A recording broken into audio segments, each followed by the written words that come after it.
¿Qué tal, amigos? Bienvenidos a los videos de literatura. El tema del día de hoy corresponde a la unidad 7 y es el Ateneo de la Juventud. El marco histórico de los primeros 10 años del siglo XX en México corresponde a la decadencia y crisis del Porfiriato.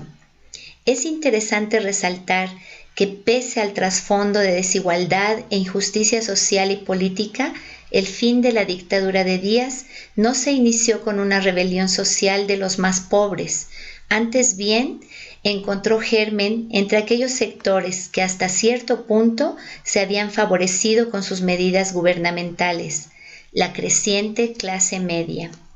De ahí surgieron los pensadores liberales que después se convirtieron en los ideólogos de la Revolución Mexicana.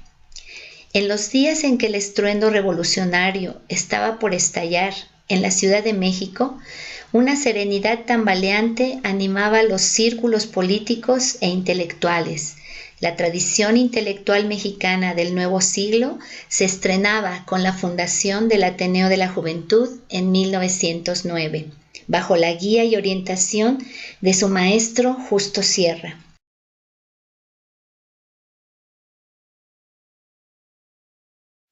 Sus juveniles miembros eran brillantes intelectuales interesados en la filosofía, la literatura y la cultura griega, así como en los problemas políticos y sociales del país.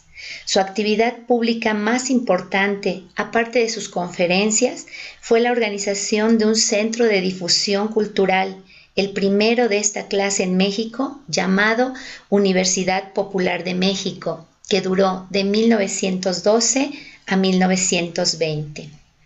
El Ateneo de la Juventud reunió a los más eminentes pensadores y artistas de la época. Rechazaban abiertamente el positivismo porfirista, ya que pugnaban por la gestación de un humanismo de fondo cosmopolita, pues, como decía uno de sus integrantes, Alfonso Reyes, este propiciaría la libertad cultural. Otro ateneísta, José Vasconcelos, soñaba con la integración racial en su proyecto de reconstrucción educacional cuando fue secretario de Educación Pública. Podemos citar nombres de distinguidos ateneístas, igual que Alfonso Reyes y José Vasconcelos, Antonio Caso, Julio Torri, Ricardo Gómez Robelo y Carlos Díaz Dufo Jr., entre otros.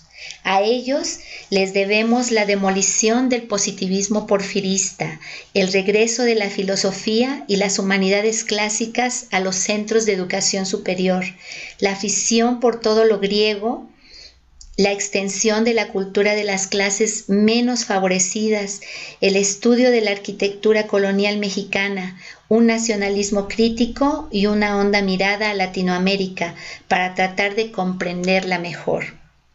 El Ateneo de la Juventud representa un momento crucial para la historia de las ideas y del pensamiento en México.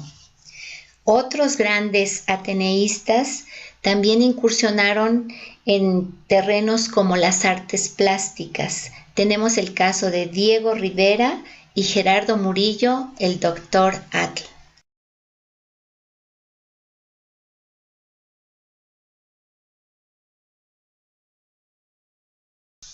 Para conocer más de la vida de José Vasconcelos, diremos que es considerado una de las figuras más sobresalientes de la cultura mexicana del siglo XX, tanto por su calidad de ensayista como por su labor de impulsor de grandes proyectos educativos. Su infancia transcurrió en distintas ciudades del interior de la República. En su juventud se unió al movimiento revolucionario.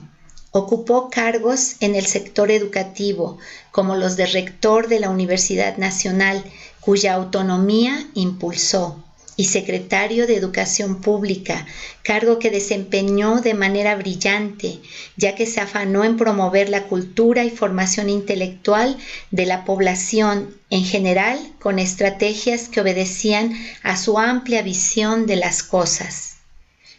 José Vasconcelos, tras un exilio voluntario, en 1928 regresó a México y lanzó su candidatura a la presidencia del país. Sin embargo, las condiciones sociales no le fueron favorables, pues ganó un candidato impuesto. La parte sustancial de su obra es un conjunto de ensayos históricos y filosóficos. Entre estos, cabe destacar el controvertido ensayo La raza cósmica, publicado en 1925, en el que habla sobre la identidad americana y su superioridad racial.